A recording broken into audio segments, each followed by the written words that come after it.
बिस्मिल्लाहिर्रहमानिर्रहीम। इस दुआ के साथ कि जो भी इस वीडियो को देख रहा है इसके दिल को सकून अता फरमा, इसकी ज़िंदगी में आसानियाँ पैदा फरमा, इसे दुनिया और आखिरत की भलाई नसीब फरमा। या रब्बुल आलमीन हमें हक़ की बात सुनने, समझने और इस पर अमल करने की तौफीक अता फरमा। आमीन या रब्बुल आलमीन। अगर आप हमारे चैनल पर नए हैं तो लाइक और सब्सक्राइब कर दें। इस्लाम की तारीफ़ में नबी करीम सल्लल्लाहु अलैहि वसल्लम के मौज़ात का ज़िक्र बहुत अजीम है। इन मौज़ात में से एक वाक़या, अहम वाक़या चाँद के 2 टुकड़े होने का है जो मक्का मुकर्रमा में रोनुमा हुआ। ये वाक़या नबी करीम सल्लल्लाहु अलैहि वसल्लम की हक़नियत का मुँह बोलता सबूत है और तारीख़ के सिफ़ात में रोशन है। ये मौज़ा उस वक़्त पेश आया जब नबी करीम सल्लल्लाहु अलैहि वसल्लम को कुफ़ारे मक्का की जानिब से शदीद मुखालफत का सामना था। कुरैश के सरदारों ने नबी करीम सल्लल्लाहु अलैहि वसल्लम से मुतालबा किया कि वो इनको कोई ऐसा मौज़ा दिखाएं ताकि वो इनकी रिसालत को कबूल करें।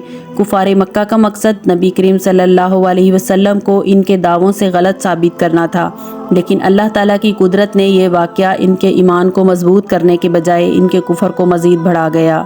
नबी करीम सल्लल्लाहु अलैहि वसल्लम ने अल्लाह ताला से दुआ की कि और इसकी कुदरत से चाँद को उंगली की तरफ इशारे से 2 हिस्सों में तकसीम कर दिया। एक हिस्सा चाँद की दाईं तरफ और दूसरा बाईं तरफ चला गया। इस मौज़े को देखने वाले लोगों में सिर्फ मुसलमान नहीं बल्कि कुफ़ार भी शामिल थे। चाँद के 2 टुकड़ों को देखकर लोग हैरत में पड़ गए। जब कुफ़ारे मक्का ने चाँद के 2 टुकड़े होने का मौज़ा देखा तो हैरान रह गए।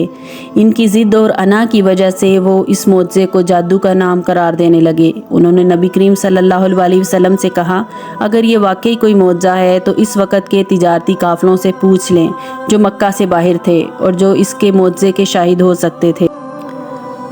चाँद के 2 टुकड़े होने के इस वाक़े को न सिर्फ मुसलमानों ने बयान किया बल्कि इस वक़्त के कई गैर मुस्लिम मौरख़ीन और दीगर तहज़ीबों ने भी इस वाक़े का ज़िक्र किया है। हिंदुस्तान, चीन और अरब के मुख्तलिफ़ मकामात पर इस मौज़े के आसार देखे जा सकते हैं। इस वाक़े को देखने वालों ने इसकी सच्चाई की तस्दीक की जो नबी करीम सल्लल्लाहु अलैहि वसल्लम की मौज़ात और हक़नियत पर एक मोहर है। अल्लाह ताला ने इस मौज़े का ज़िक्र कुरान मजीद में भी किया है जो सूरह कमर की इब्तिदाई आयत में अल्लाह ताला ने फरमाया, जिसका तर्जुमा ये है, क़यामत आ गई और चाँद फट गया। यह आयत नबी करीम सल्लल्लाहु अलैहि वसल्लम की सदाकत और सच्चाई की गवाही देती है। चाँद के 2 टुकड़े होने का ये वाक़या नबी करीम सल्लल्लाहु अलैहि वसल्लम की हक़नियत पर एक मजबूत दलील के तौर पर सामने आया। इस मौज़े ने न सिर्फ मुसलमानों के ईमान को मजबूत किया बल्कि इनके कुफ़ार के दिलों में भी नबी सल्लल्लाहु अलैहि वसल्लम की रिसालत के बारे में कई सवाल खड़े कर दिए, जिन्होंने अपनी ज़िद की वजह से इस मौज़े को जादू का नाम करार दिया। चाँद के 2 टुकड़े होने का वाक़या नबी करीम सल्लल्लाहु अलैहि वसल्लम के मौज़ात में से एक है जो आज भी हक़नियत और रिसालत पर वाज़िह दलील है। इस मौज़े ने इस वक़्त के लोगों को हैरान कर दिया और आज भी ये वाक़या मुसलमानों के ईमान को मजबूत करता है। इस मौज़े का ज़िक्र कुरान मजीद में भी है जो इसकी सदाकत की मज़ीद तस्दीक करता है। नबी करीम सल्लल्लाहु अलैहि वसल्लम का ये मौज़ा ना सिर्फ इस्लाम की हक़नियत का सबूत है बल्कि ईमान वालों के लिए अल्लाह ताला की कुदरत का एक अजीम निशान भी है। आज भी जब हम इस वाक़े को याद करते हैं तो हमें अल्लाह ताला की अज़मत और नबी करीम सल्लल्लाहु अलैहि वसल्लम की रिसालत और सच्चाई का इदराक होता है।